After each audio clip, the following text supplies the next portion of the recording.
2, 3, 4, hit it. Welcome to LoveLine with Adam Carolla and Dr. Drew. Would you sleep with sick women? I may be pregnant, but I am still a man. Spank the unruly ones. It's indecent, it's vulgar, it's blasphemous. I'm gonna ride you till you can't stand up. Come on, let's go down. All right, keep your shirt on. LoveLine's meant for an adult audience. LoveLine may contain sexually oriented content. Listener discretion is advised. Here's LoveLine with Dr. Drew and Adam Carolla.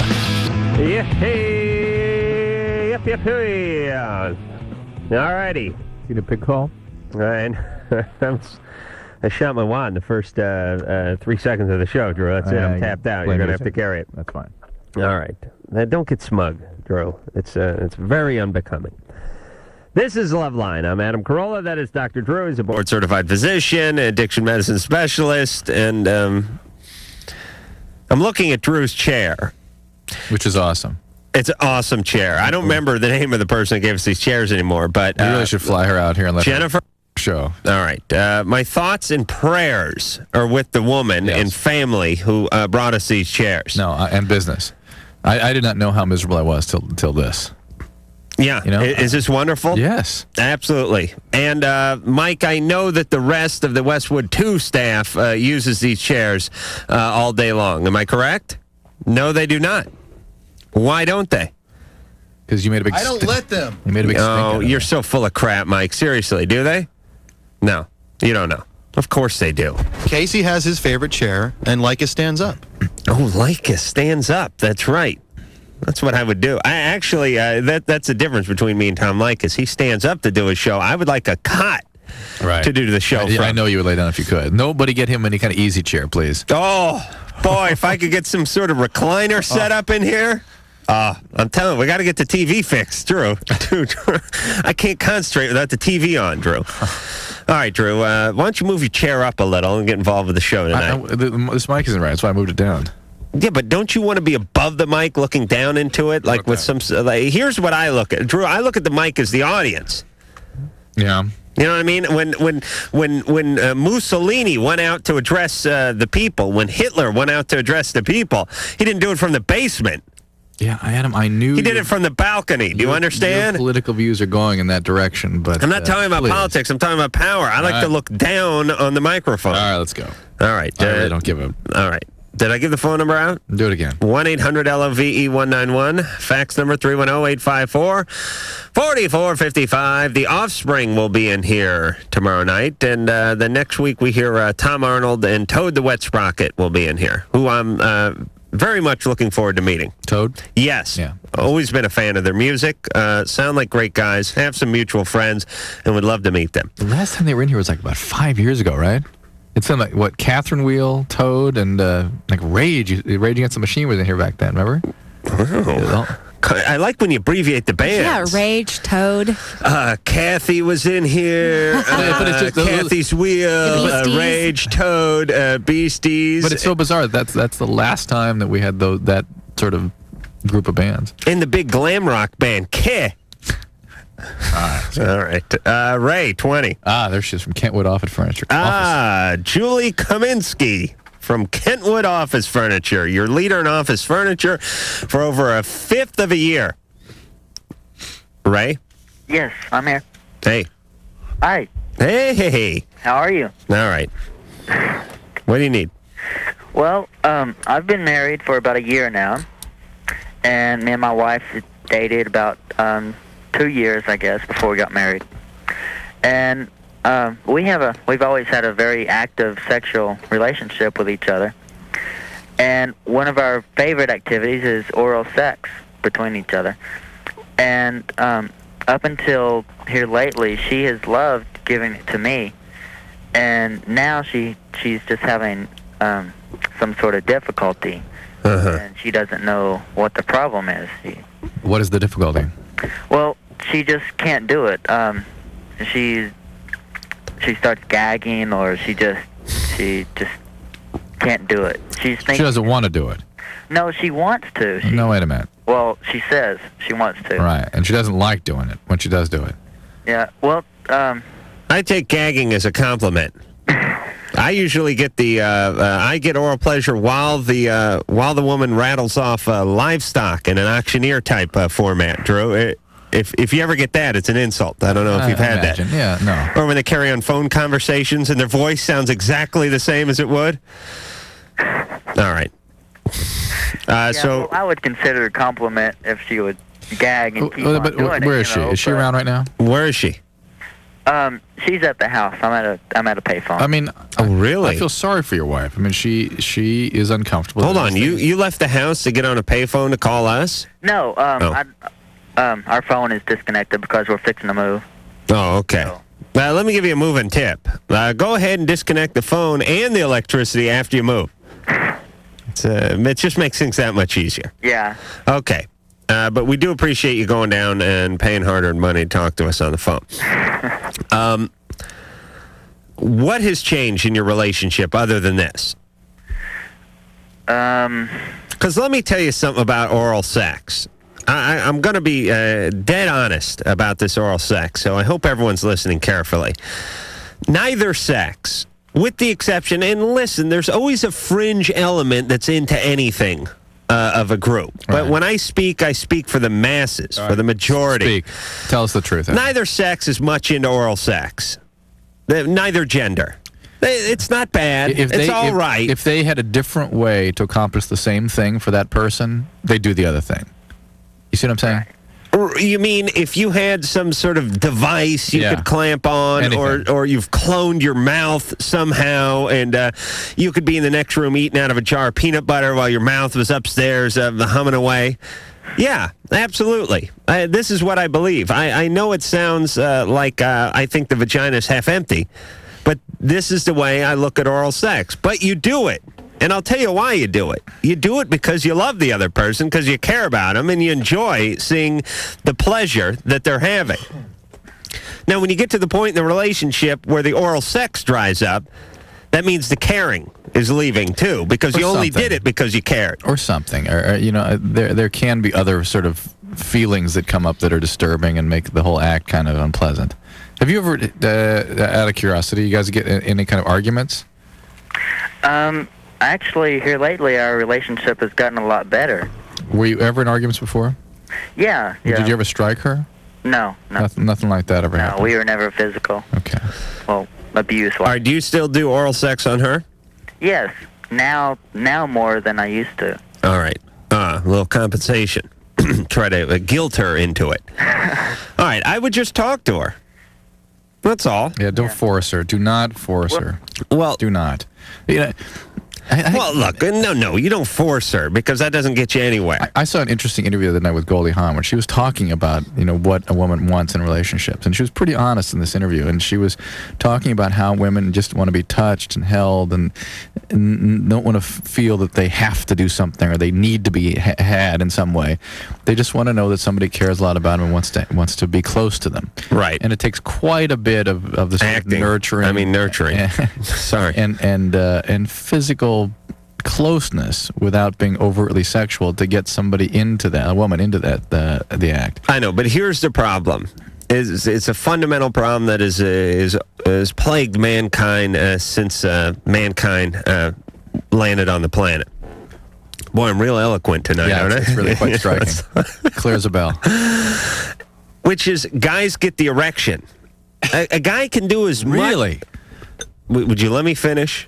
Guys can do as much cuddling, as much touching, as much stroking as the next guy, but once the erection kicks in, then the penis wants to get involved in the mix. You understand? It's like a tag team wrestling match where you see your partner's getting the crap kicked out of him. The other guy just wants to dive in and kick some ass. And the penis, once it becomes erect, says... This is a highbrow show. Once the penis gets erect, it has to enter the mix. It wants to get in there. And then once the penis gets in, that's when the thumping and the grinding and the pounding and the gnawing and the biting comes in. You know what I'm saying, Drew? You know what I'm saying. I think you do. Yeah. I know you do. But the point is that needs to be contained, and that men ultimately. All right, but once that erection is going, it cannot be contained. It is like the T-Rex in the original Jurassic Park. This is more of a corollary to what I've said earlier, that if women don't demand... Laura, please.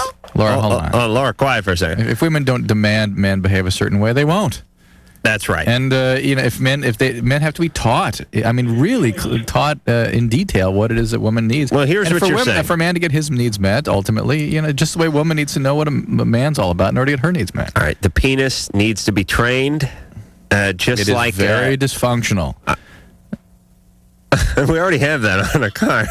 not with you saying it needs to be trained before it. No, but here's what I'm saying. The penis is like a third entity in the house. There's the male, there's the female, and then there's the penis. And if you let the penis, females, you're in charge of wrangling the penis, of training the penis. Now, guys are hopelessly... they're soft on their own penis. Yeah. They're hard on their own soft penis. They're soft on their own hard penis is what I'm trying to say. They're just a victim. Oh, they look the other way. They treat the penis like your big fat uncle came in once in a while giving you candy and letting you go and stay up all night and all that kind of stuff. The penis will crap all over the place, ruin the carpet, scratch up the sofa. The man does not care. The woman must break the penis in. She must train the penis. Set limits for the penis. Are you listening, Ann? And ultimately, a man... I train my penis at home. I know. And ultimately, man... Sitting at home waiting for my attention. Can be gratified emotionally if he allows a woman to do that. It's better. Yeah. It's like a dog that behaves is a happier dog. That's right. When producer Ann's husband Doug comes in, penis waits out in the car. I noticed that. Yeah. And then when she drives, it sticks its head out the window. Oh, yes. Oh, that's a sight. A lot of horn honking going on there, I'll tell you what. Where the hell were we, Drew? Oh, Laura, yes. I knew I'd get onto a joke eventually if I talked about the penis for the first 45 minutes of the show. Laura, 14. Oh, my God. I love you so much. All my friends think I'm a freak because I'm so obsessed with you. And? Are you talking about me? Yeah, because I'm always talking about you. This is such deja vu because I told the story when I first got hooked up with my first girlfriend at 14. She said it's between you and this other guy who was my friend, and I picked you. All my friends think I'm nuts, but I picked you. That sort of orientation has plagued you throughout your life, I guess. It certainly has. Says something about you somewhere. Your friends belittle you because you worship me? Yes, and I can't believe I'm talking to you right now because I've been listening to you for so long. And if you'd like to cry, you may. Did you ever meet the girl last night that came over to the studio, by the way? Yeah, Coco. Coco came by last night about what time did she come by, Engineer Mike? Right about 12? We invited her down, yeah. Me and Mike teamed her in the parking lot. Well, I can tell who you look like, Adam. Who do I look like? You look like, a little bit of Gilbert Gottfried, but not too much, but mostly Adam Sandler and George Clooney. All right, yes. Now you're talking. And you are the hybrid perfect combination. Thank you. All right, Laura, what's your bigger problem? Well, this is a pretty substantial problem. I know, but I'm guessing there's some abuse in the home, some substance abuse, perhaps. Yes, undoubtedly. Not really. But I have a list, and I was wondering if there's any way that you can, help. A lisp? Yeah, I can't hear it. S's. Oh, I can kind of hear it. She sells seashells by the seashore. Say that, I can't. Please. If you love me, you'll do it. Sally sells seashells by the seashore. Pretty good. Yeah, that's not bad. You can barely hear it. I imagine there are speech therapists out there that could give you some little techniques that would probably get you over it quickly. Really? Yeah, I bet you. I mean, you're a little bit... Well, you're 14. I mean, it should be something pretty simple to get over, really. And I'd like you to... here's what I'd like you to do, Laura, because I'd like to start grooming you for my future wife. Okay. All right, here's what I'd like. First off, I'd like to put you on a steady protein diet. Okay. I like a strong woman. All right. Then I want you to walk everywhere with a book on your head. because I like posture. I like a woman who holds her chin up when she walks. Okay. I haven't looked at you and been able to size you up, but I'm guessing we'll need some surgery done, perhaps some augmentation, perhaps even just binding of the feet or some collagen injections, contact lenses. I want you to look completely different. Okay. I'll do it for you, Adam. All right. And I'd like you to start getting fluent in Spanish. I am. Oh, you are? Kind of. Oh, you are? I All right, stick with that. Stick with the Spanish. I deal with a lot of Hispanics, and I don't know the language, and I'm going to need a go-between. Please don't tell her to make a giant coil pot. And you're going to have to learn to bake from scratch. All right. All right. I'll do it for you, Adam. All right, Laura. I'll be waiting at the altar. Laura, see a speech therapist. I'm sure there's something they can do to help you out real quick. All right. Melissa, 15. Hello. Hello. Hey, guys. Before I have my question, I just want to say you guys are really great. And Adam, my boyfriend, is totally in love with the little Drew Shuffle, Drew Boogie thing you put together. I did not put that together. Who put it together? That was Engineer Mike. Well, he thinks it's the greatest thing. He'd give up TV and everything for it. Oh, really? He just thinks it's wonderful. Now, does he like the Drew Boogie or the Drew Shuffle? Both. Oh, he likes them both? Both. He has them on tape, and he plays them over and over and over. Oh, okay. All right. Okay, here's my question. Me and my friends were sitting around one night, and we just finished our freshman year in high school, and we were wondering if we were misled a little bit because we took the sex education class. We were told that if a male and a female are like, say their bodies are on top of each other completely nude and their genitals are touching, and say, like, the juice is loose or whatever, is it possible that something from the male can get into the female and impregnate her? I suppose it's possible. Is it possible? I suppose it's possible, but it's highly unlikely. Okay. Why? What were you taught? That's just what they told us there. That you could get pregnant? Yeah. I mean, it's possible. I mean, think about it. It just I mean, the mechanics are possible. Okay, and we didn't know if we were misled on some other things. Like, we were told that there's a high risk of it through anal sex. High risk of what? Of pregnancy. Yes, but the kid comes out cigar-shaped. I don't see how that could be. I mean, there obviously must be, if things are not... unless you're doing a little double dipping. Kept clean, right, or kept clean in there. We didn't think that was right or anything, but All right, what is this? These are not high-risk Is this junior college prep school you're going to? No. Do they have junior college prep schools where everyone just said, listen, today we're going to teach you how to smoke and blame your parents. All right, tomorrow's hacky sack. And the following day, we'll teach you how to blame the man. I think I went to a junior college prep school. At least. We live in Bakersfield. What was the other thing, Melissa, that you were told? That was just basically it. Oh, and the other thing, okay, male and female having sex, guy says, I'll pull out before anything happens. Right. Can he do that? Or is there some kind of like... He can do that, but there's pre-cum. So there is. Yes, and that can be highly concentrated. And let me tell you, when the guy decides to pull out, I'll try not to get too graphic because I know about your delicate sensibilities. You're all of 15, yeah. Melissa. But here's the deal. As a man, when the orgasm comes as a man, it is as big a surprise to the guy as it is to the woman. Okay. It is like when a hobo gets hit by a train every once in a while. You read about it in the news. It's not as if he saw it coming. Boom. 1 minute you're urinating on the tracks. The next minute you're riding the front of an Amtrak. I was going to say Amway. Amtrak on the way to your beloved Bakersfield. Okay. So if a guy says he can time it, he may be lying. You don't want to chance that. Yeah, he may not be able to. Right? All right. I always love, and you never have these conversations later on in life, so enjoy them while you can. The hypothetical pregnancy conversation that is a rite of passage in every teenager's life between the age of, say, like 13 and maybe 16. That and then, would you, if you had $1 million, do the following? And there's no, wait, I'm knee deep into that one. You're still doing that. I'm still into that one. No doubt. But I like the one where, and someone always say is like my cousin Chet, his girlfriend got pregnant this way. You know, they'll personalize it like an urban myth.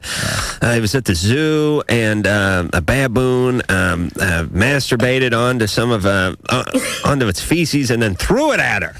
And she was wearing a skirt, and the wind was blowing hard. And 9 months later, a baboon boy came out of her. Or the old jacuzzi one. A lot of guys been known to take care of business in a jacuzzi. All right. Can you believe we get paid the same amount?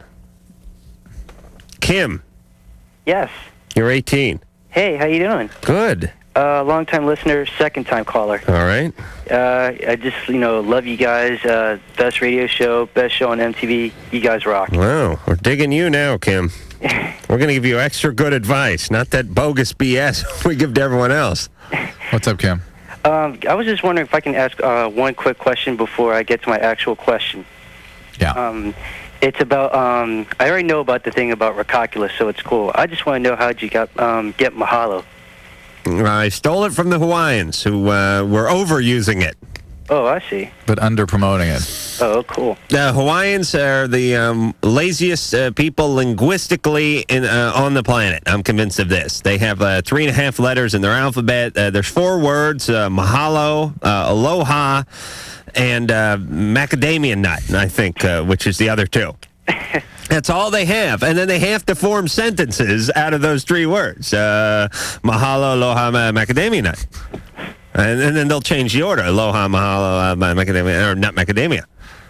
You understand, Kim? Yeah, I understand. So I decided to take that from them. Cool.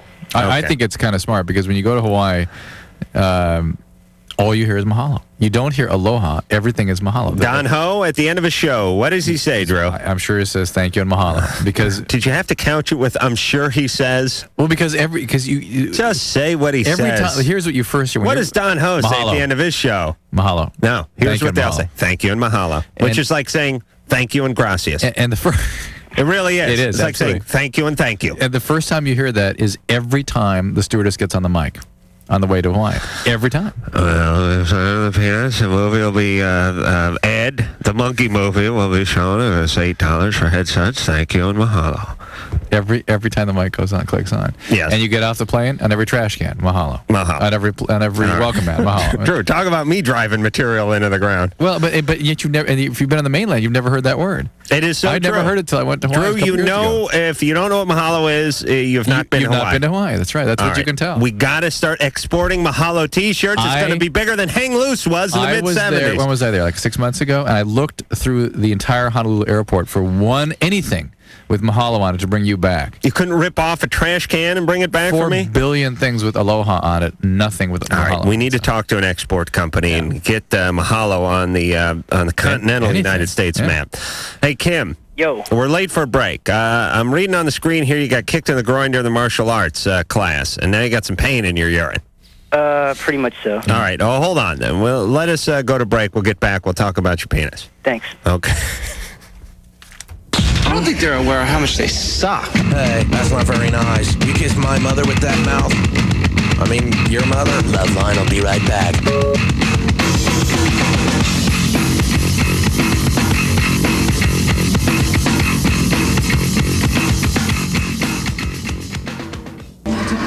Oh, yeah, right there.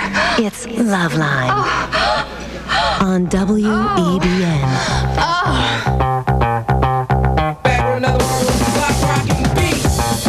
Hello, my name's Dickie Barrett. My name's Joe Gittleman. We're in the Mighty Mighty Boss Tones, and you're listening to LoveLine with Adam Carolla and Dr. Drew. Oh, Joe, Nicky. Who's Nicky? We'll see them again for Saturday. Yes, we will see them Saturday. Adam, it has got to be tough to be, how would we describe? In demand? Such a magnet. Can we tell people what we're talking about? No. Yes, stories. All right. All right, I'll tell you what we'll do. Producer Ann and F up Drew. We'll have a little powwow during the next commercial. Okay. About the consequences of doing this? Discuss the discussion. Or how we should present this material. Yeah, so there's nothing earth-shattering. It just was just musing on here a little bit. Stay tuned. All right. I don't want to build it up too much. It's nothing spectacular. Yeah. All right. Where were we? Kim. Oh, Kim in a sack. Nut sack. Yes. Hey. Hey. Yeah, Hey, hold on, Engineer Mike. Get Drew with the nutsack comment. I like that. He said it about 10 seconds ago. He says he has it already. I know, but he always says that, and then I come in there tomorrow, his eyes spin around like a slot machine. Kim, what's going on? So you got kicked or hit? Last week I participated in martial arts tournament that was held in Washington, D.C. Yeah. Which, by the way, I heard that you went to the HF Festival last year, Adam? Sure. Oh. I was there last week. You were there last week? Well, not last weekend, but the weekend before. 10 days ago. Right. So anyways, I was a tremendous success, Kim. Kim, what's going on? So anyways, I woke up late, and being a young, irresponsible person, you just get up and go. I grabbed every piece of equipment I thought I could, except the one major importance, the cup. Yes. And during the tournament, I did very well. I reached during the finals, and what was it? Full contact, or point fighting, or kickboxing, or what was it? Point fighting. Okay. So, they just said the rules about, just no kicking below the belt or anything. So, and during the finals, I thought I did pretty well. I scored a couple points. The other guy scored a couple points. And then later on, he just, he kicked me, twice, in the groin. And I fell down for, 5 minutes.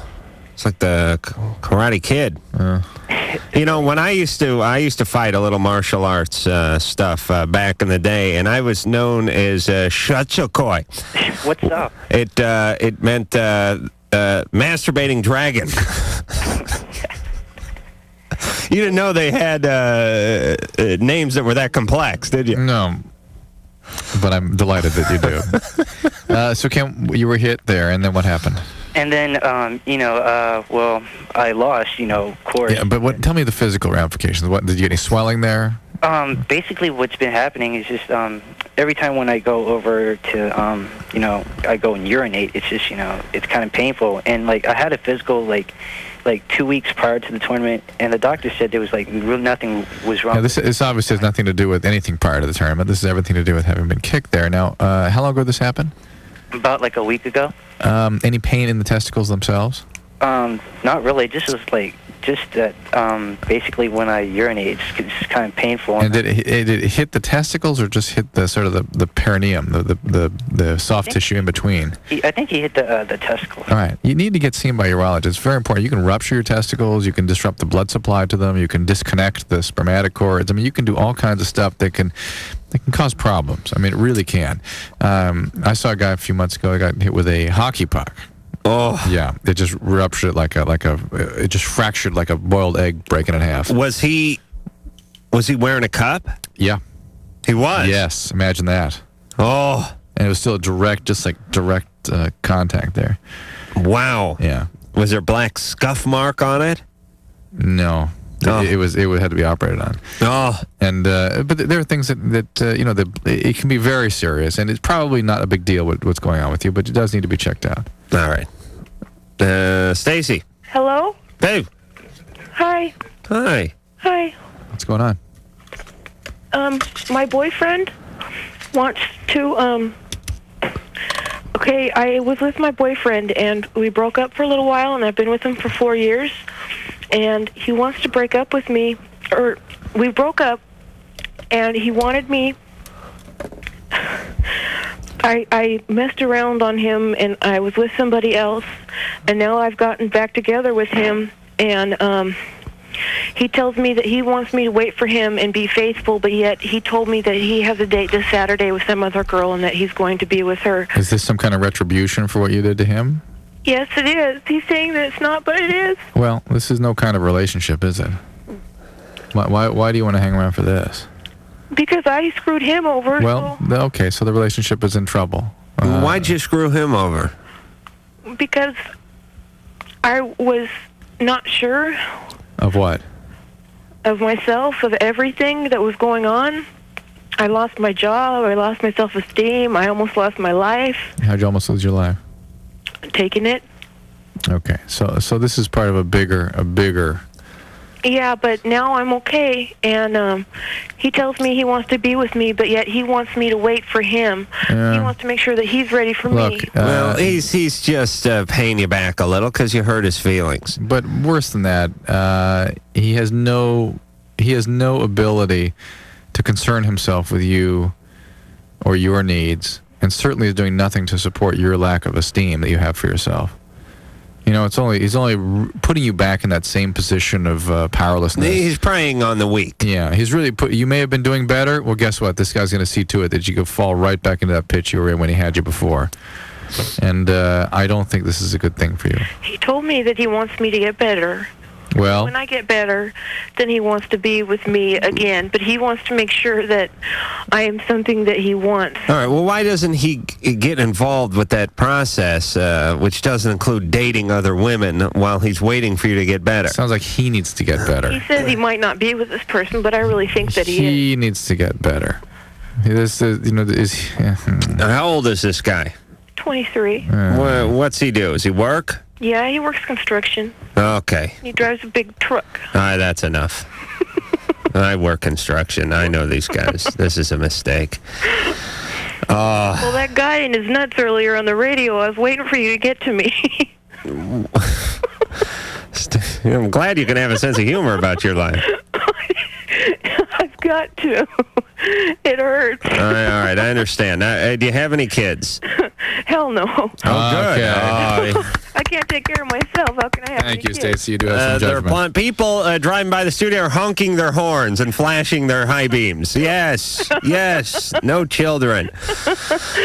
All right, so one child saved. Yes. Yes, I feel tonight I've accomplished something. I'm going to save the children before they're born. Yeah. All right. Save them from their parents. All right. Sure, don't overstate the What odds. should I do, guys? All right.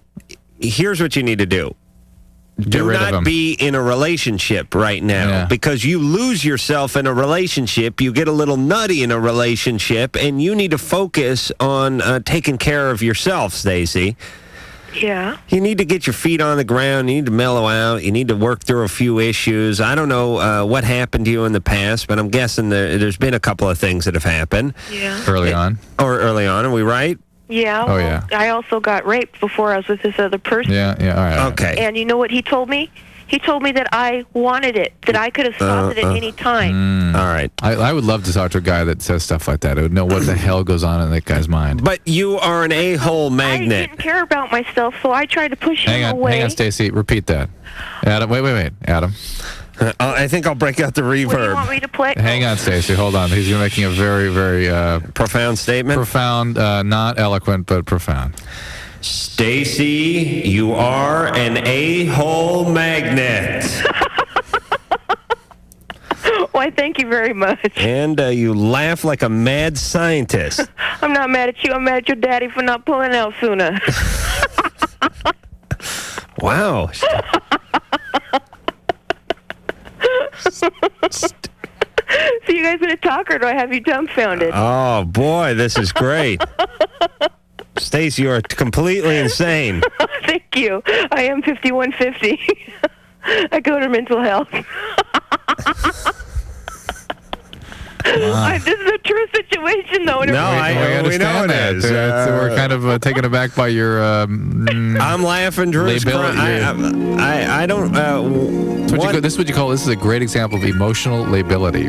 Just crying 1 second and laughing. This is comedy and pathos. I got a tear coming out of one eye, and one side of my mouth is grinning. All right, Stacey. Yeah. You're like. I'm an a-hole magnet. You're an a-hole magnet, and you're as unstable as nitroglycerin on that nitrous oxide. Nitrous oxide on Muhammad Ali's bad hand. Do you understand? This is dangerous. Don't get stronger. Left or the right? I'm ambidextrous. Now listen to me. What? Listen, you mad woman. What? Here's what I think's going to happen to Stacey. Okay. Stacey is either, with that laugh of hers, she's either going to end up in a mental institution, or she's going to take over the world. Because she has that maniacal mad scientist kind of laugh. Thank you. All right, Stacey. Yeah. Oh, God, what? Now she's going to cry again. All right, mellow out, baby. All right, listen. Yeah. Shh. Where are you living? I'm living in Orchid. I used to live in Lompoc. Oh, okay. Actually, I'm staying in Orchid with some friends. I'm actually live in Santa Maria with my grandma. Okay. Oh, how's Grandma's drinking?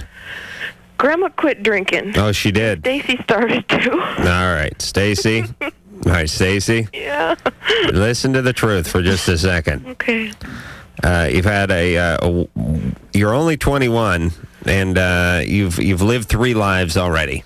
You've had enough abuse for a prison camp. Your life is tremendously confusing, complex, and what you don't need to do is add more confusion and more distraction. Simplify. To it. Simplify. Work on a job. Go to a meeting. Work on a little spirituality. Go to a meeting. Call AA. Go to ground yourself a little bit. Forget about the guy. Forget about it. Got bigger fish to fry, like your brain. Should I fry that? But okay, Drew. We'll be back. I don't go in for these backdoor shenanigans. Sex, drugs, rock and roll. Shenanigans. Dips, chains, whips.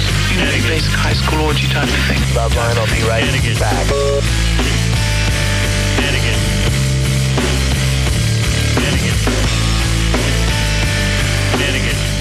Radio that keeps you up at night. It's LoveLine, only on WEBN.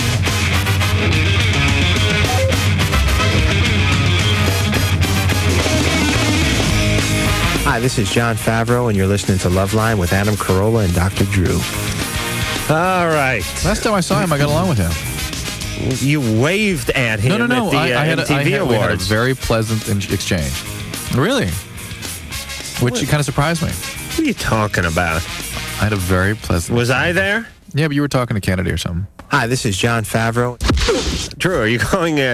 remember that guy who had or a woman who had epileptic seizures whenever Mary Hart would come on Entertainment Tonight about 10 years ago? No. Remember that story? No, go ahead. No. Does anyone remember that story? No, but you know also. Enlighten us. What's going on here? Go ahead. That is like a... well, look, it's a stupid reference if no one knows what the reference is. Right. That's what Favreau does to Drew. Yeah. John Favreau, the guy who wrote Swingers, and was in Swingers, nicest guy in the world, as far as I know. It's got to be me, obviously, but yeah. Drew has a reaction to John Favreau. Yeah.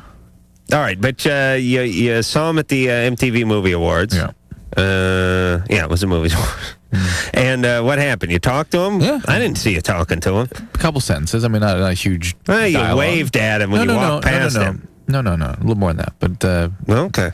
Pleasantries and genuine pleasantries. Well, I like the guy, and I don't dislike him. I just have these reactions. So it's bizarre. I admit it. It's my stuff. Hi, this is John Favreau. All right. Enough, Mike. He's going to go insane.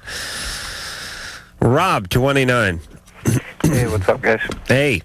Whatever topic we're talking about before, we'll talk about it tomorrow. I'll bring some stuff in, and we'll have a good time, and that's all I'm going to say. The thing we said to stay tuned for. Right. Yeah. Okay. All right. But it's got to be properly edited, I suppose. Yes. All right, Rob. All right. Actually, I've talked to you before, Adam, a couple of years back. I used to listen to Champagne and stuff, so I listen to you guys pretty often. What? Wait, what? You used to live in Illinois? I'm in Illinois right now. You haven't been on the show a couple of years. Well, a year and 3/4, Drew. All right, anyway. Yeah, Ricky was on the show. Okay. And the question I have is, I'm gonna try. It's kind of a long story, but I'm going to give you a shortened version. I'm down at college, and the girl's been living on the same floor as me. Recently, we have just started getting together as the semester was ending. Now she's graduated and she's got her job and she's trying to do her thing, but at the same time we realize that we live close enough together that we could try to start something ourselves. Problem is, she's never been in a relationship with a guy before, other than just him calling or wanting to get together with her when he wants. Are you able to follow this? I'm having trouble. I'm sorry. I was thinking about John Favreau. There's a girl on the floor of your college dorm, right? And she wants to what? she had just recently graduated with her degree. Yeah. And she's living back at home. Right. What we realized is that we live close enough together to try to start some type of relationship. You still living at college and her living at home? Yeah. Did you already have a relationship?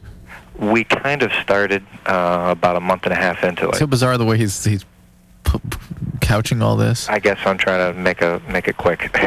Oh, you're on a fever pace, Rob. She. All right, so you have the girl lives nearby. You want to have a relationship even though she's not at the same school. What's the problem? The problem is she's never been in a serious relationship with a guy. All right, you'll be the first. The problem that I'm having with that is she's too afraid and she's too overwhelmed with it. You're 29. How old is she? She's 24. She's really there. You sound a little overwhelmed for a 29-year-old too. Well, I'm kind of concerned about her. Well, how many relationships have you been in? I've been in a couple. Couple, like 1.5? Maybe like 2.5. Uh-huh. How long did those last? Couple of them lasted about 2 years. Couple of them. A couple of the couple? Couple of the couple. All right. And have you dated much? Yeah, I've dated around. I guess. All right. Do you feel like you have a handle on women? Decently, yeah. I really do. Okay. Well, then suss it out. I mean, unless she has been traumatized in some kind of terrible way, she'll get over it. Something is causing her difficulty with intimacy. I don't know why. We've been intimate, but the problem is she's realizing now that this is serious. Again, something is causing her trouble. It troubles her to be intimate. Something is conflicted in her ability to do that. Rob, what are you majoring in? Electrical engineering. Okay, that explains it. My stepdad's an electronics engineer.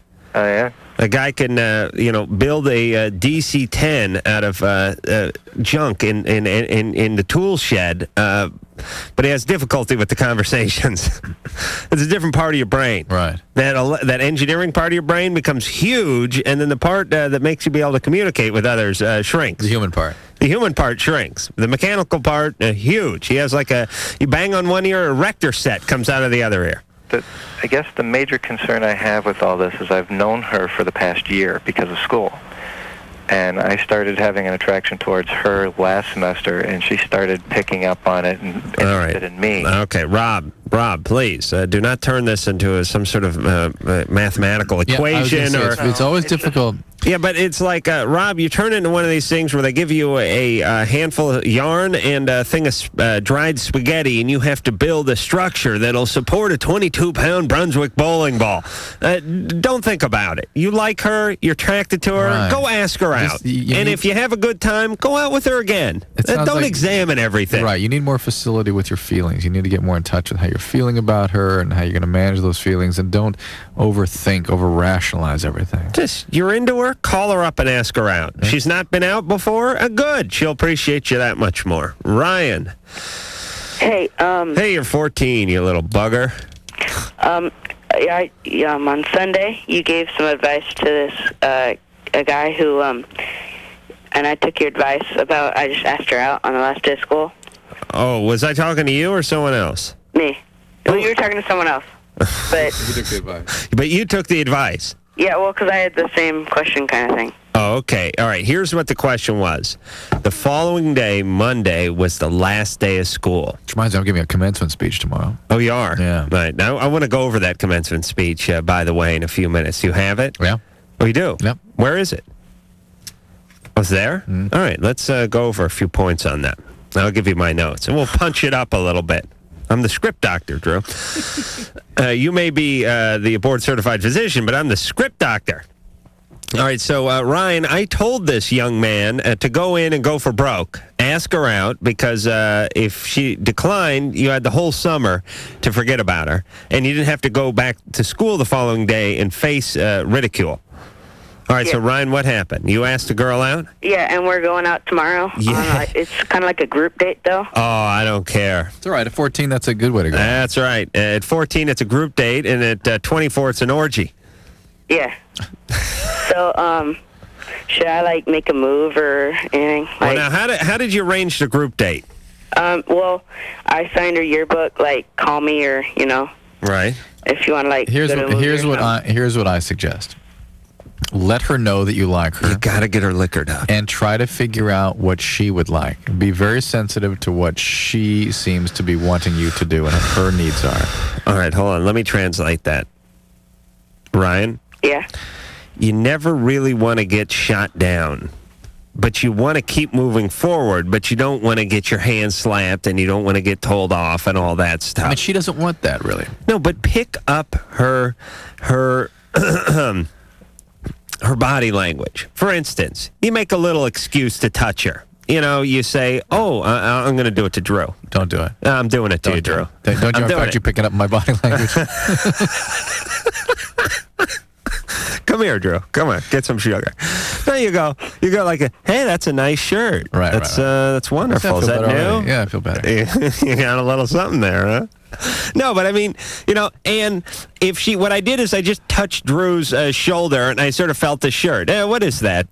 Poly blend? Right. But it's and then if she sort of like pulls away a little bit, all right, you're screwed. Yeah, it's all cotton. But if she reaches over and goes, well, what are you wearing?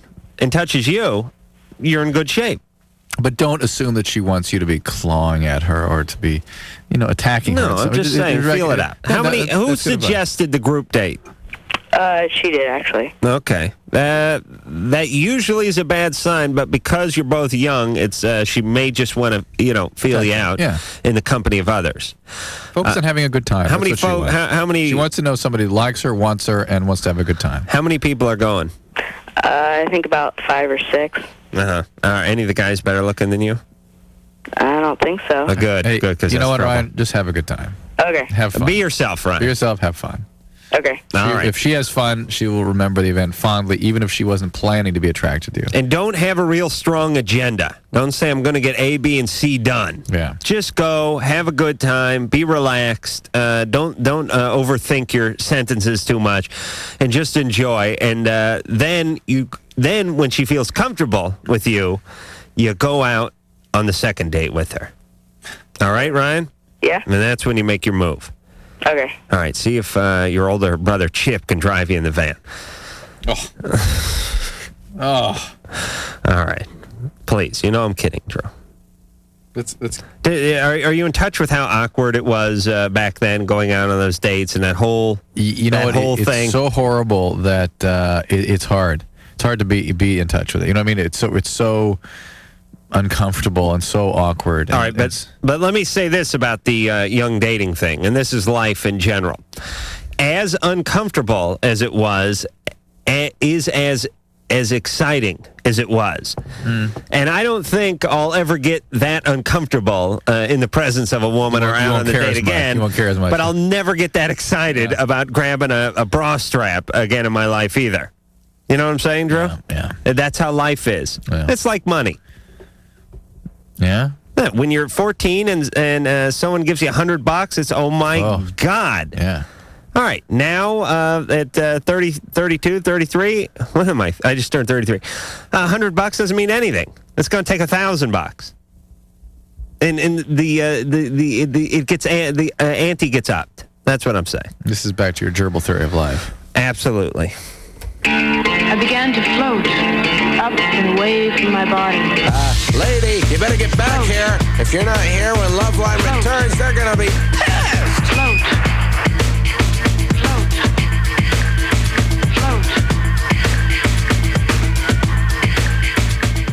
It's not hard to swallow. We've got a frog in our throat. Lick it up. It's LoveLine. WEBN. Hey, it's LoveLine. I'm Adam Carolla. That is Dr. Drew. Offspring tomorrow night. Tom Arnold, Toad the Wet Sprocket next week. And when we come back, we will commence with the commencement speech that Dr. Drew is delivering tomorrow to a semi-enthusiastic group of graduating high schoolers. All after this in 10 seconds. This is LoveLine on Radio Station.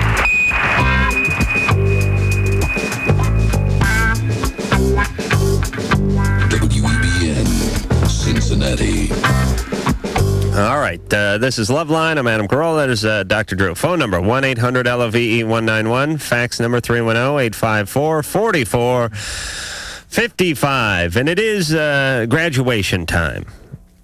And I have no idea who gave the commencement speech at my high school. I think one of my counselors got up on the podium, fired a couple warning shots off, and yelled at everyone at the bullhorn to disperse. And go to junior college. Off you went. Off we went. I have no recollection of that, so it was not a meaningful day in my life. But you'd accomplished so much, too. Yeah. Striking. Right. I don't even have my diploma because I never returned We the People to the book room, which I owed him $17.95 for. If you want to know how pathetic my life is, that's all you need to know. I said I graduated on the second to last day because I pulled a D in my Spanish final. Copied verbatim off this Asian girl who sat in front of me, and I know she got an A. And I got a D because I think I got a couple grades knocked off for copying. But the point is... Was it a multiple choice test? Yeah, it was... I'm sure you didn't just, get things off by one question or something? No, I really studied her paper. I really did. And the point is... So proud of you. The point is I graduated just... If I didn't pass this class, I wasn't graduating. As it turns out, I didn't need it because I got into carpet cleaning, construction, boxing, and then radio. All things that... The diploma hurts you. Yes. When I went in to apply for this job, and I told the programmer, he said to me, first thing, do you have a high school diploma? I said, not really. Thank God. He said, all right, close the door. Let's do some coke. All right. That's radio. But the point is I've never used my degree, and I don't have my degree because when I went to go get my degree, they said I owed the book room money, and I said, $18? Are you crazy? What do you think, I'm made of money? It was an outrageous amount of money to me when I graduated high school. Sure. And my degree was not worth that $18. And to this day, I do not have it. Would you pay $18 for it now? Sure. All right. I'll go down back to North Hollywood High and see if I can Maybe go get they'll give that you some thing. kind of honorary degree. You know what? An honorary high school degree? Anyone in North Hollywood High, maybe they can arrange something for Adam Carolla. Yes, I should be delivering the commencement speech. Oh, yes. Over there. I'm going, this is my high school I'm going back to. You know how I would start it with? Mi amo es Adam. Well, it's now a predominantly Hispanic neighborhood. All right. So Drew is giving the commencement speech to his alma mater, which was, let's see, what did I call it? The Little Lord Fauntleroy School for Albino Hemophiliacs with silver spoons in their mouth. It is a prep school. Right. 8-man football, a bunch of white kids getting ready to go off to Dartmouth and Harvard and all the Ivy Leagues. So Drew is going to address them tomorrow. Right. Now, here's my note on this. All right, I'm ready. The kids are fidgety. It's been a long day. And it's a procession of people coming up giving speeches. No. The class president, the valedictorian. It's way too much. Yes. Make it short. Yes, agreed. All right, now let me see if I can punch it up a little. And don't make it so bleak. I went to... No, it's all very uplifting. Last one of these high school ones, I went to Nate, my Catholic little brother's one, like a year and a half or 2 years ago. And, oh, man, this chick went on and on about the dark and winding road I could filled probably with do potholes and in danger. And it was like, I wanted to kill myself. I could probably do this in 8 minutes, I bet you, if I really punched it up. All right, give me the first page here. First thing is, this is Go ahead. Why am I doing this here? This is pulling teeth. I just want to hear it. I want people to hear what Dr. Drew has to say. I want to say it. All right, that's a real shaky start. First I got to tell you something. It is anxiety provoking to go back to your old school. It's like being in the 8th grade speech contest again. It really it's not like nothing else. I mean, you can speak in front of you can go to the HFS festival and sit in front of 60,000 people, and it is not as anxiety provoking as getting up in front of your community of origin. Right. It really isn't. You got your old instructors there. And right. Whatnot. It's just you're 13 again. Immediately you're 13, right. And so there's that. Just as long as the hair doesn't go back to 13. Yeah. If you've seen pictures of Drew, let me write that down. All right, now go ahead, Drew. No, that and I found an interesting quote say something to the effect that after They actually were looking for somebody. So don't paraphrase. Just come on. No, give it I'm to us. paraphrasing. No. All right, but just start at the top. That was the top. All right, let me. No. Every time I've returned to speak. All right, go ahead, Drew. I can't do it. Oh, come on. How are you going to perform tomorrow if you can't do it tonight? Make him do it if he doesn't want to. And don't you know anything about good radio? Obviously, you don't. But yeah, if I knew anything about good radio, I'd get your ass fired. All right, Drew. Let's go to call. All right. Listen, why don't you get comfortable with the material, and we'll hear you do. I can paraphrase. All right, give me a little bit, then paraphrase. What I'm going to talk about the fact that they had asked for somebody who had some success giving back to the community, and I thought I was really touched by that. And I was going to say something cute to the effect like they went through their list, and when President Clinton turned down their offer, that I was, of course, next. And can you punch that up a little bit? Mm-hmm. And I came across something that Chelsea had said to her dad, which was, "Be wise briefly." Aha. And so I was going to try. He thought that meant be wise in his underwear. That's right. That's right. He misinterpreted that completely. Come on, Drew. Anyway, give us some more beats. There's a lot of young people who are graduating tomorrow. You will not be at their ceremony, but you have a chance to be at their ceremony for the radio. Go. Here is my point. That in the last 200 years, okay, the last decade of every 100 years, there's been a tremendous amount of discussion about the human condition. And here we are at the turn of a millennium, and I don't really, you and I discuss it every night, but I don't see a lot of discussion. I see a lot of discussion about technology and how our lives are going to be different because of technology, but I do not hear people struggling with the mess that we're in as human beings. And we hear about it every night, and it is discouraging to me. Yes. And the only optimism I have, and the only reason I remain optimistic is because of the young people we talk to. I really believe that some kind of new spirit or spirituality is going to grow out of these people. And I look forward to it. I don't know what it is yet, and I'm sorry that it's not obviously bursting forth, but it's going to. And these are the future you know what it is, therapists of the world. But here is what I like, and that is that I perceive young people right now as craving truth. You know, we always talk about this in this show. We want reality. We want reality. Our listeners want reality. And I think that is a very healthy impulse. I think the things that have been sublimated through the last couple hundred years are finally kind of coming to the stage as creative forces. And things that have, it's doing it right now in an uncontained way. That's why people are acting out in ways that they don't understand. But to the extent that people are not afraid to confront it and talk about it and be real for once, maybe in the history of the human condition, really. Are you going to quote anybody? Nietzsche, Freud. Who? Quote me, would you? I will. What should I say? As my esteemed colleague, partner, and sometimes lover, Adam Carolla, has been known to say, there's no bad pornography.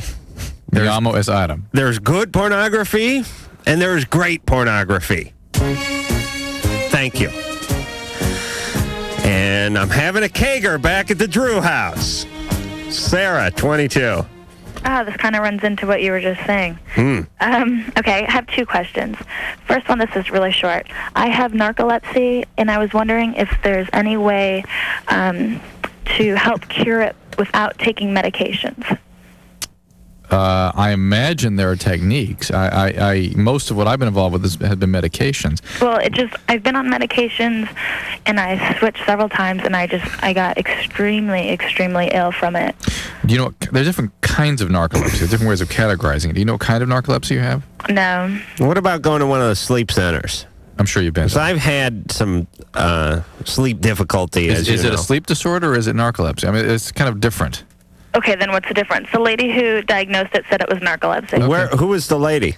Her name is Dr. Scherzer. Oh, okay, Scherzer. Yes, I'm very familiar with her work. Yeah. Yeah. And she, like I said, she put me on medication, and she. No, I mean, where does she work? Is she at the sleep deprivation center at the local college, or? No, she had her own office. And she's a neurologist? Yes. I believe so. How long you had this problem for? I guess I've had it all my life. I was sexually abused when I was younger. Okay. I would not put that. To me, if that's what I was going to say, in fact, even before you offer that information, is that very often psychiatric problems get labeled with these sorts of diagnostic categories. Okay. And I think if you go from a psychiatric perspective, very often the sleep disorder gets cured, and then you aren't falling asleep in the middle of the day. It's a very interesting process, those sleep centers, because I've had some difficulty. If you listen to the show, you know I make no bones about the fact that I have some difficulty sleeping, and I did one of those things where you go into it's like a facility, and they hook you up with things, and they ask you to go to bed as if you were sleeping, as if you were going to bed on any given night at home. Right. I got tossed out for masturbating before I actually. Well, you're on autopilot. What are you going to do? I didn't know there was a bunch of students watching. No, it was a long way to go for that joke. Inspired you, didn't it? And it's called a sleep center? You've never had a sleep study? No. Okay, Well, I just told how she diagnosed it was because I was having the sleep paralysis. And she said that was what made the difference. No, Sarah, there's other reasons for sleep paralysis. I mean, usually for a good sleep evaluation, it requires a team of doctors, neurologists, psychiatrists, psychologists, to kind of come together and share their thoughts. Okay, I had two. I had a psychologist and a neurologist. And you need a sleep study, I would think. Did you have an EEG at least? No. Yeah, you haven't had a workup yet. I don't know. It's just all very suspicious to me. All right, so get a workup first. Okay. All right, what's your second question? Okay. All right, I've been dating this guy. Actually, we're engaged, and we're getting married in a couple months. And I was living with him, and he had 3 other guy roommates, and I'm living at home, kind of going in between because of school and everything. And I found some pornos in his room. Mm-hmm. And I told him, and this happened before with my last 2 boyfriends also, and I told him, just be honest with me about it, about what's going on and stuff. I'm very open. Oh, yes, we can hear that. You're very open. That's why you went in there with a dog, a porn-sniffing dog. They were laying right there on the floor. So he wasn't trying to hide them. Okay. And that was actually the second occasion. The first occasion, I found some, and one was like a guy and guy type thing, and the other 3 were girl type things. And he said that he bought them for a bachelor party. So I just missed it, And then next time I found him laying on the floor, and he said that one of his roommates gave them to him. And he said they're not even his. And wait a second. I've not been to that many bachelor parties, but guy-on-guy porno at a bachelor party? We said it was a joke. Could be a gag. It was a joke, yeah. I went to a bachelor party where we went to a drag show. That's not guy-on-guy porn. Yeah, but listen, guys, the best man sometimes likes to goof on people, and he'll get a couple of pornos, and he'll throw in a gay one just to screw with everybody. Take those home? Huh? I don't know, Drew. I don't want to examine. I don't want to pass too much judgment. What's in your collection? I got a cult roundup in there. Okay. I'm not proud of it, but it's in there. I like to balance out the collection a little bit. That's all. Okay, and then once again, we got in a huge fight, and I'm like, just be open about it. And he said there was a friend, so he gave him to one of his roommates. And then when we were moving out, the 3 pornos were laying in the closet, and I'm thinking if it was his friends. All right, Sarah, listen. First off, it doesn't matter. Guys always do this. They find a porn movie queued up in the VCR. They find a porn magazine underneath the sink in the bathroom, and the guy's working this angle. Rich brought it in, and look, who cares if you spent $5 for it or not? You're pleasuring yourself to it. That's why lie about it? That's the point, isn't it? Because you're a ball buster, Sarah. That's why you lie about it. And when you corner people, they lie. Well, because he lied in the first place. And they lie.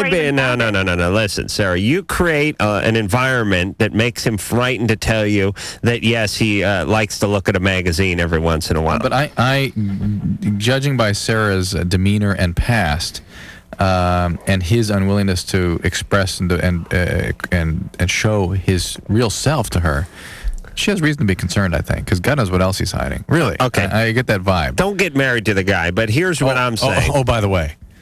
I mean, you're telling her she's planning a wedding in a couple months. Okay, but listen, Drew. Let her speak at least. No, I'm done with her. People create an environment oftentimes. Yes, of course. Many women are uptight about pornography in the house. It is as if you're keeping a girlfriend underneath the bathroom sink or between the mattress and the box spring. Many women get uptight about it. But Sarah is one of those... women hush. Women don't understand that this is a part of a man's life and was a part way before you got there. So the man doesn't want to cause any trouble. And what's the guy do? I understand. He's not parting with the pornography, right. So he says, yeah, okay, baby, don't worry about it. I understand you have your perspective and agenda, and this is very cathartic for you, but think of her. She's been sexually abused. She's got these major psychiatric problems. She finds gay porn. I mean, just think of the context here. The gay porn's a little strange, but I will buy the bachelor party gag gift. I will buy that. Yeah, but the context here. Sarah is one of those magnets you referred to earlier. Okay. All right? And so the whole situation is suspect. Okay. All right. Keith, 26. Yeah, I want to get a vasectomy, and I hear you guys want to sponsor one. Yeah. What are your qualifications? Well, I really don't want to have children. Yeah, but you see, that's almost a strike for you. Right. Well, my own... Not wanting to have children is like and then being responsible. It's almost like someone saying, you know what? I think I need therapy. Yeah, we want to get the irresponsible guys and contain them. My own childhood was kind of screwed. We want like Dennis Rodman's dad. Screw up somebody else's. All right. Are you married or are you're not in a relationship? No. You don't have someone you can have sex with? No. Well, I'm sorry, Keith. I appreciate the effort, but we're not looking for single guys who are celibate. We're looking for guys who have a couple of kids, 3 or 4 kids already, who just got fired because the plant closed down and who are having drunken, unprotected sex. Am I right, Drew? Yeah, we want the problems. We want to solve the problems one spermatic cord at a time. Oh, hold on. Engineer Mike, can you put that on a... We're not going to need Drew here anymore. That's what... all right. You understand my plan now. Did you hear his comment? Yeah, I'm not going to say anything from now on. And if... We're going to solve the problem one spermatic cord at a time. Come on. That's golden, Mike. Please, don't make me come in there and do everyone's job. Mike told me last night, producer Ann, that you guys had the new Victoria's Secret catalog in there, and that's why your minds have been spinning the last 4 nights. I ordered the cutest bra. Hey, I swear to God, when Ann gets hold of a catalog, that's it. That's it. That's when Drew starts saying, isn't that right, Ann? Ann? Excuse me. Ann? I'm picking out pale pink or aqua. She's giving her Visa expiration date on the next phone. All right. I listen to you guys every night. I know. Old. I understand. Same old thing. It's inspiring to our listeners. Thank you, Ann. Sherry, 22. Hello, gentlemen. How are you? Good. Good. My question is for both of you. I have gone through a very strange life, and listening to Stacey, I about started laughing myself. I sound just like her, kind of. I'm not doing anything self-destructive right now. I'm actually quite a very spiritual person. However, recently I've been having these dreams and fantasizing about really sick, twisted... All right, what happened to you? What happened to me, about a dozen people from my earliest memory until I moved out of my parents' house when I was 18. I was sexually and physically abused. Who were these people? All 4 of my parents. All what? All 4 of my parents, my birth parents and my step-parents. My brother, friends of my brothers, friends of my parents. Is that bizarre? Neighbor. Mother-in-law, cousin. Is that incredible? What are these people doing now? My family... They're in politics, aren't they? I'm sorry? Local government, I'm guessing? You're pretty close there. You're pretty close, Adam. What do they do? Well, I'm in Las Vegas, if that gives you any clue. They work at casinos? No, they're pretty powerful people. Oh, they're mobsters.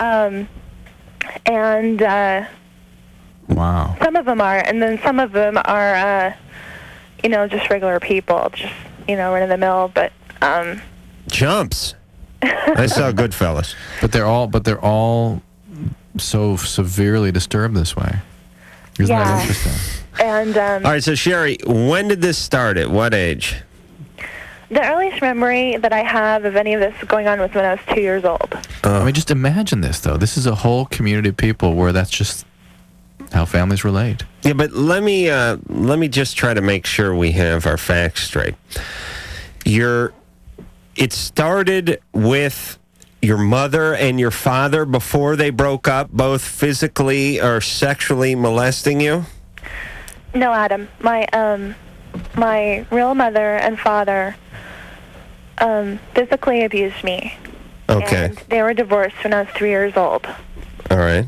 And then both of them were married. And their new spouses, one physically abused me and one sexually abused me. All right, so out of the four, one, like the one stepdad, Right. was sexually abused you, and the other three were physically abused. Right.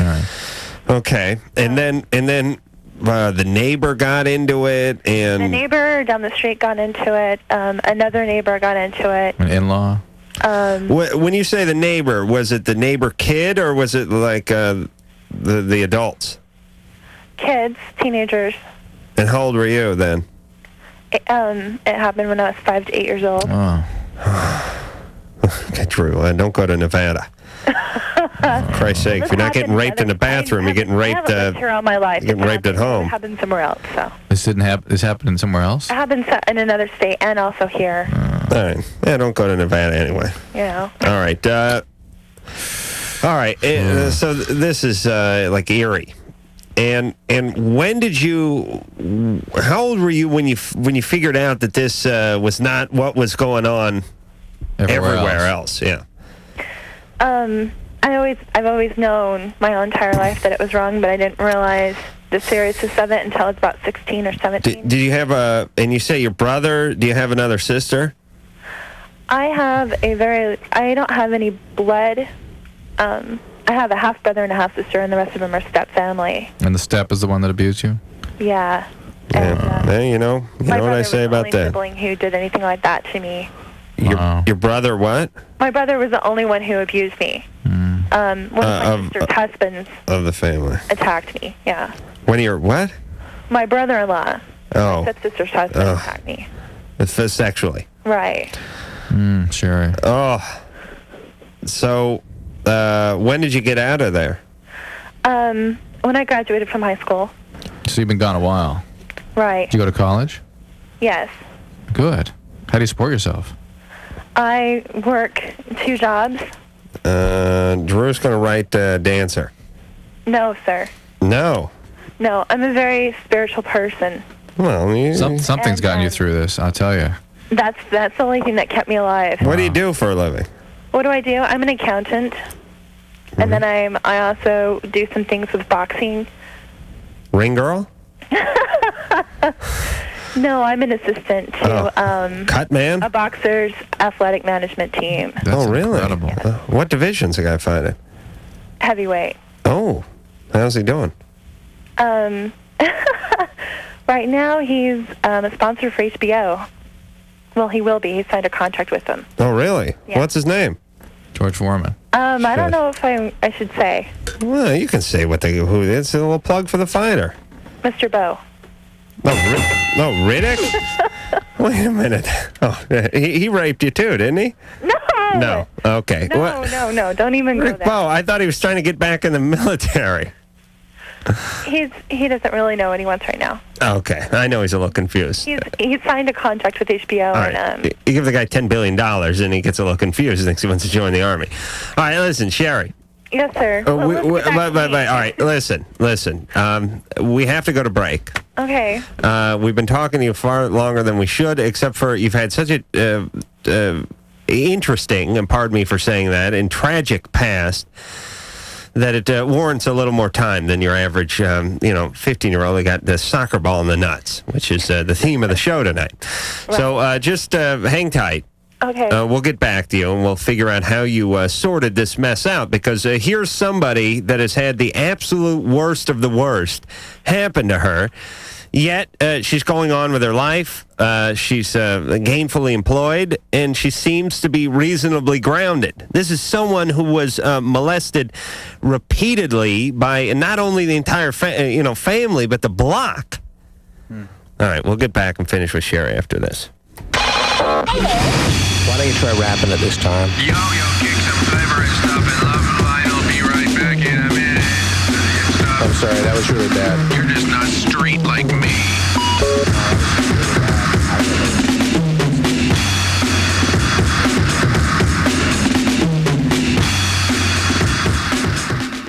We're not keeping you up, are we? I'm pitching a tent. Oh, that's good.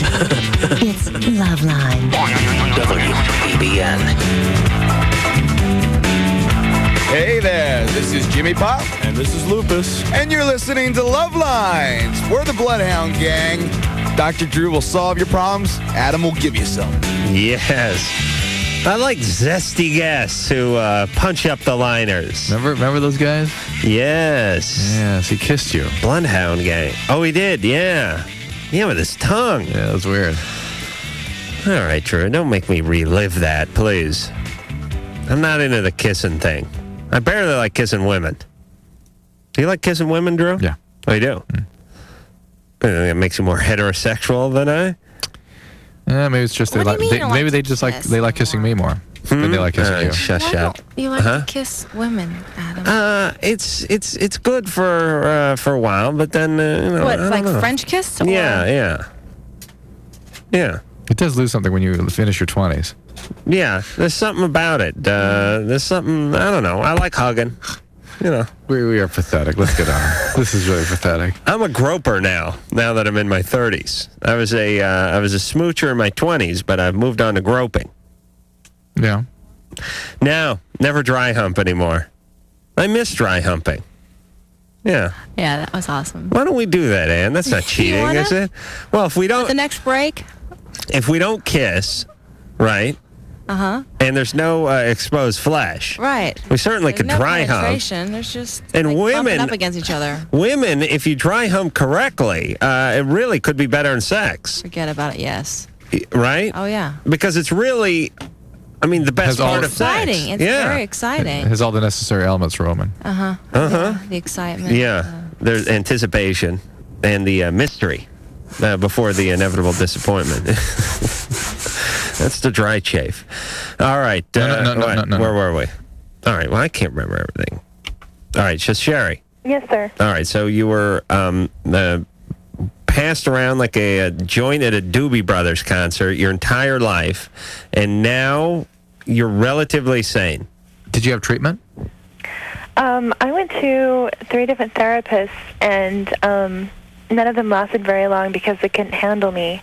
They said that I'm too bitter and too angry and too much of an enigma for them to help me, and that there was nothing for them to do for me. Really? Life. That doesn't sound like... all right, Drew.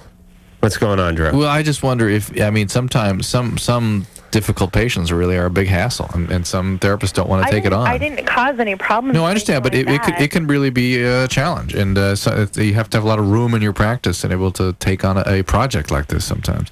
Were you acting out at the time in some way? No, actually, it wasn't until the 3rd therapist that I saw that I actually let myself get emotional. Mm-hmm. And when I say emotional, I don't mean banging the wall or something. I was crying and Were you following their directions? What do you mean? Were you doing what they told you to do? Telling me to get upset and stuff? No. No. In general, were you following their directions? Oh, yeah. Were you calling them in the middle of the night for help and things? No. Yeah. The only time I ever spoke to them was when I had an appointment with them. All right, so you've had this horrible, tragic past. Are you able to have a relationship now? No. Yeah, I bet not. No. But you will. You should. Why don't you make another crack at treatment and see if you can find somebody who can handle you and who's got room and somebody who's really highly qualified. What about some groups, Drew? I can't do that. Yeah, I'm not sure that's the right thing for I her. can't do a group thing because I won't say anything. I'll just sit there. Yeah, it takes a lot to get through. It's just so horrible. Do you ever worry that, let me ask you this, and this is going to sound like it's coming from left field, but any evidence that you have a multiple personality or anything like that going on? Not that, but sometimes I wouldn't really say multiple personality disorder, but it depends on different situations. I can be two different people sometimes. Just not two different people. That's not a good way to say it. I just act very differently. I put on a great show. Let's put it that way. I'm a great facade artist. Yes, you should get an Emmy. Right. Well, right. All right. Well, here's the deal, Sherry. We've spoken to you for quite a long time. We're real sorry to hear about what happened to you. But if you're going to have stable relationships, you're going to have one with a therapist first, or else you're going to continue to create chaos. All right. And for it's what? impossible to trust somebody. All right. For what Sherry has been through, she is doing great. one of the sanest people alive. Yes, absolutely. Okay. John, 23. Shouldn't get to answer a question, by the way. No. Hello. Let's go back to her. Sherry, stay on the line. Don't take her off there. Oh, please, Drew. We talked to her for 10 minutes. John? Hello, how are you? Good. Well, first I'd like to say, Adam, you're the reason why I keep going. And Drew, I'd like to say you're a gentleman among scholars. Keep going where? Just in life. Oh, okay. The reason you carry on? Basically. Oh, yeah. I am too, by the way. If you don't mind my saying so. Thank you. No, that's fine. I give you reason for living. Oh, well, thank you very much. Yes, you do. That's fine. Yeah, That's what he said, didn't he? What I can say is 6 years ago, I was in a motorcycle accident that left me a T6 paraplegic.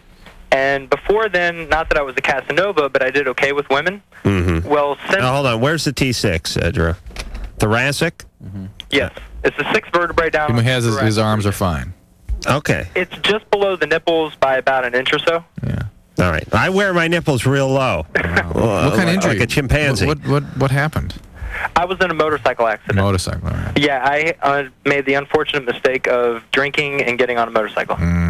Yeah, it was kind of a prolonged story that I'd rather not. I've done that many a time, by the way. I'm sorry? I used to ride a motorcycle for transportation.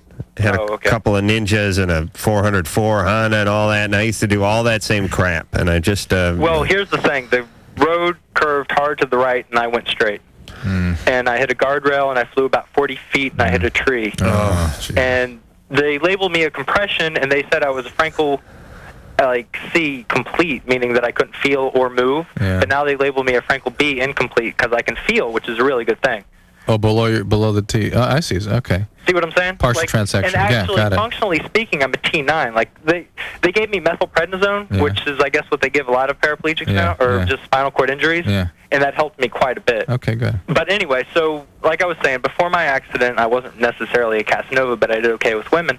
After my accident, I had what I like to call paranoia, like paraplegic paranoia. Right. And I had a lot of issues just dealing with women. Like, they would say things that I thought they meant were talking about my accident. Anyway, I finally came to the West Coast about a year ago, and I was lucky enough to find a woman who had no issues with my spinal cord injury, and I had no issues with her. Anyway, the long and the short of it is we're now breaking up, and it's the first person that I've been dating in 6 years, and I feel like I'm 16 years old. I'm 23 now. I was 17 during my accident. The last girlfriend that I had, the breakup kind of came completely out of the blue, and afterwards I went into about like a year of depression. Like you're worried you're gonna get like that again. Yeah, and that was my main concern. But there were a lot of other things. Like I didn't know what sex would be like. I was a virgin at the time. Oh, you never had sex before the accident? Never.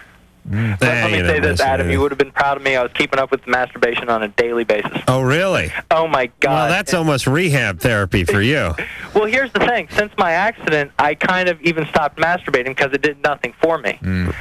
But the girl that I was dating, well, since I came here to the West Coast, we've been dating for about 4 months. She was the first person that I ever had sex with. You still have normal erection, that sort of thing?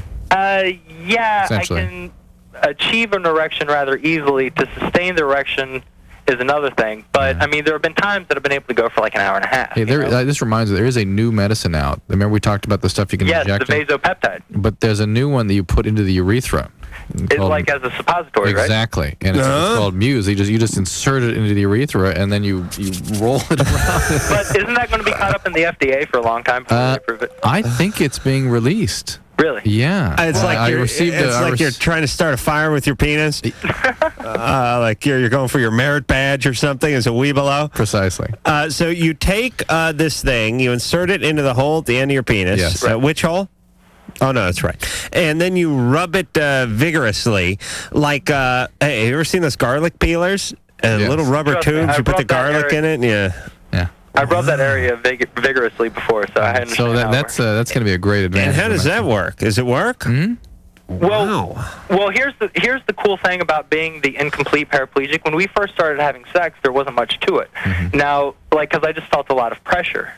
Well, since then, the fellatio has been amazing. Like I've felt quite a bit from that. But then we started experimenting with different positions, and things started feeling really, really good.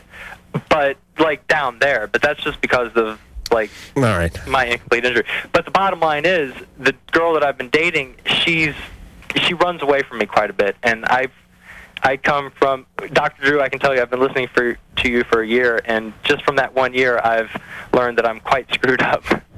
Good. That's the mission of Drew, is to convince everyone they're totally insane. Then, as the sanest one, he'll be in charge of the planet. No. That is the subtext here. No, that is not the subtext. All right. Listen, we got to go to break. Let's go back to John. No, we're not going back to John. We're going way too long on these calls. Anne's going to kick my booty. She's breaking up with the guy. Yeah. Here's my advice to breaking up. I've been through many a painful one. If they want to break up, then you're breaking up. Yeah, let it go. Yeah, that's true. That's good salvage advice. some dignity, salvage some pride. It'll be a great learning Deal experience. with the loss. Yes, there will be a little depression. That's all right. Yeah. That's part of life. Normal. You move on. But really immediately move on to developing new relationships. People of Earth, we were going to help you. Yeah, we were. But you don't need our help. No, you don't. You have LoveLine, and you're a bunch of sickos. This is Mission Control. LoveLine will be right back.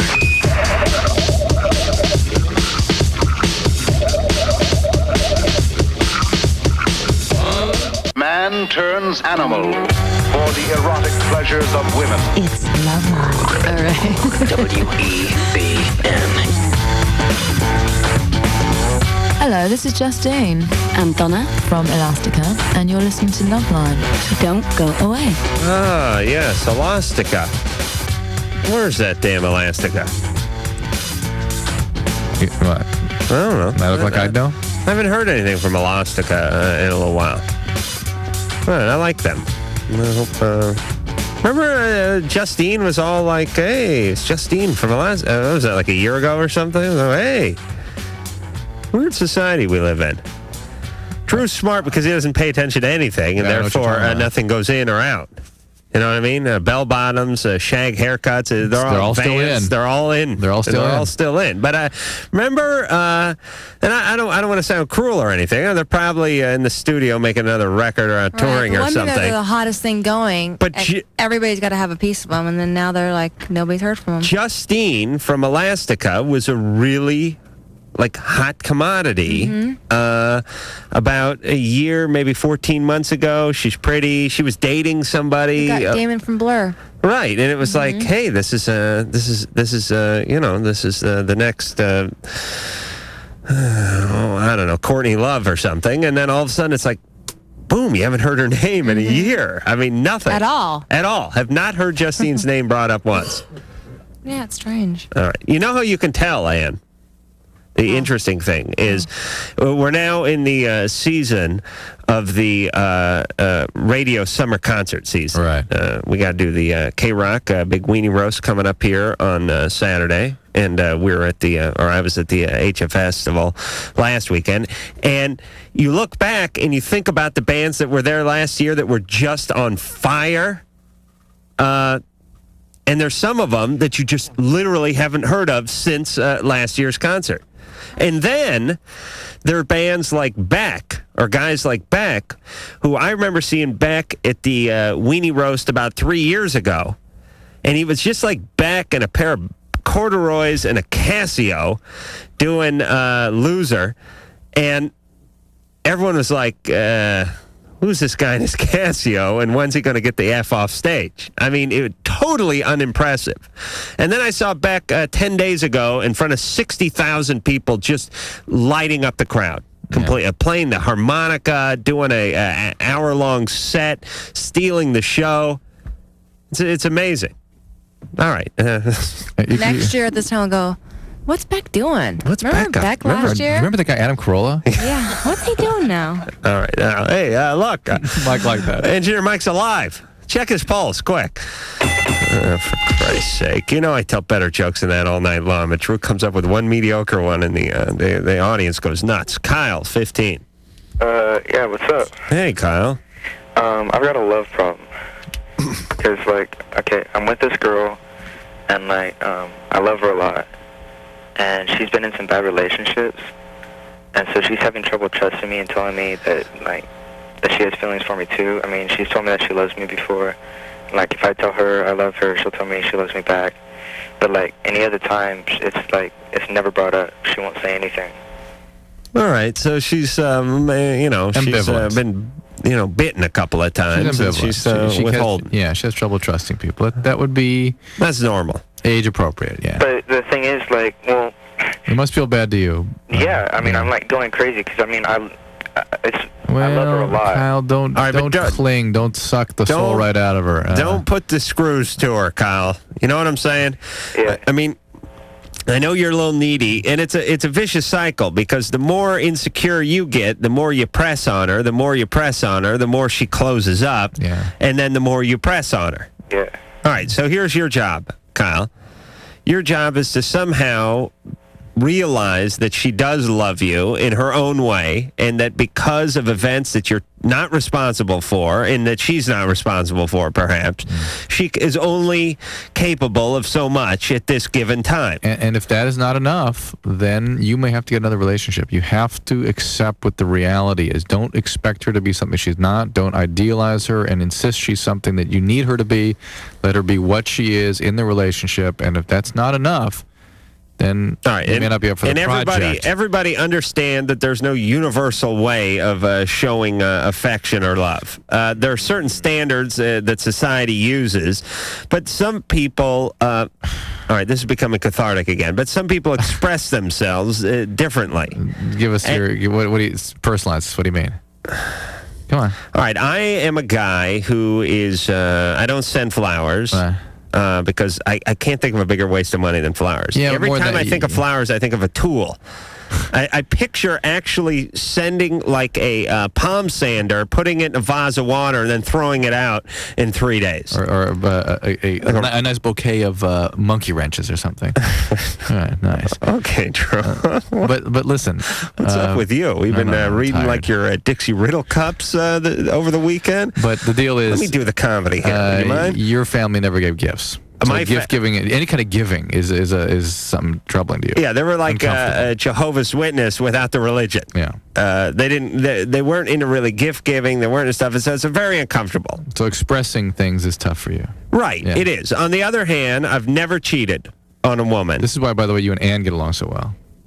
Why? Because Adam gives gifts all the time. Ann is the giver of gifts. Giving. He doesn't receive them. All I know is my birthday's coming up, and it better be good. Oh, I'm pulling out all the stops. I'm telling you, baby. Drew, can you lend me $10? You owe me 2 years worth. Yeah, Ann got me many a gift, and Ann has really done everything. And I'm as uncomfortable giving gifts as I am receiving them. Yeah, I've noticed that. Yeah. All right, and I don't do many things well, but I'm dedicated.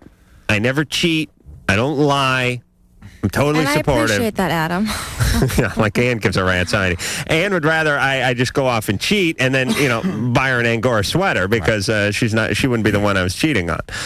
Jessica, so you didn't finish your point. What was my point? People express themselves differently. Right, and it's important to understand your partner and understand their ways, and their idea of giving is like I've gotten girlfriend. I'll get a girlfriend a car alarm for a present. Sure. I've gotten a girlfriend. I've tinted her windows on her car. But I think you're missing the point. Those people need to tune in to where their partners are at emotionally. What are they feeling? And wouldn't you dig a window tint? And accept that and deal with that. And if it's not good enough, if it's not the relationship you need, then find somebody else. Okay. All right. Jessica, 19. Hi guys, love your show. I just need some advice with a parent problem. The story is, when I was 3, my parents got divorced, and divorce was really messy. You know, they couldn't decide on custody arrangements and everything. And during that time, too, each of my parents had gotten remarried, and we were sent to live with my mom. And my mom wouldn't let us go see our dad, even though it was arranged that we were supposed to see him, you know, every so often or whatever. She wouldn't let us go see him, and when she did, she would badmouth him and his new wife, and it just was a bad situation. And what had happened when I was 6, she ended up dying of cancer, and we were sent to live with our dad and his new wife. And that was kind of a not a good situation for me, because my dad didn't sit us down and try to. He didn't think that I really understood what was going on, and so we never really talked about my mom's death or anything like that. And you need to talk about it. What? You need to talk about it. Yeah, but see, this is the problem. His new wife and I don't get along at all, and we haven't for a really long time. And when they had a baby together when I was in 5th grade, it was really hard for me, because all of a sudden I just felt like I didn't fit in with the whole family picture, and it was a lot of mixed emotions for me. And I went through a period when I put my parents through hell, and yourself, I assume. What? And yourself too, probably. Yeah. And all right, Jessica, we're running out of show. What's the question? And so I guess I just want to know how to approach my father, and I want to talk about my mom, but it's forbidden. Okay, Jessica. I grew up, I didn't like my mom, I didn't like my dad, I didn't like my stepmom, and many other people. Huge rifts, and I was about your age when I moved out. Here's what you do. There's no one meeting that's going to clear anything up. There's no card, there's no gift. You just start. Yeah. It's a little painful, it's a little uncomfortable, but you start easing into it, and you start bringing up things, and sometimes you cry, and sometimes you bring up stuff that's uncomfortable, and sometimes you go away pissed off, and sometimes you go away feeling good, but you just start. And don't try to get it all done in one sitting. Forget it. Just start talking to him, and just talk to him, and bring mom's name up. And keep bringing it up. Don't keep the pressure on. Keep talking. Okay. It's like Vince Lombardi here. Here's LoveLine before deworming. Here's LoveLine after getting fixed. Here's LoveLine chewing out its stitches. Here's LoveLine dragging its butt across the carpet. Bad LoveLine. Bad LoveLine. LoveLine has been bad, and we'll be right back. With the boss tones this weekend. I'm so true. I'm telling you, me and Dickie are having a love affair. I'm at Del I write him letters and spray perfume on, Aqua Velva on them. I like these guys. We've hung out with them before. We are doing nothing but hanging with these guys this week. Look forward to it. All right, Offspring tomorrow night. Look forward to that. Want to thank everybody, and until next time, this is Adam Carolla, Dr. Drew saying mahalo. This has been LoveLine. The opinions expressed herein are certainly opinions, that's for sure. If you'd like a written transcript of today's program, you probably should have written it down yourself. And if you did, we'd like a copy. LoveLine producer Ann Wilkins. This broadcast was copyright 1997 Westwood One Entertainment. This music is MXPX on Tooth and Nail Records. Sit, Obo. Obo, stop dragging your butt across the carpet.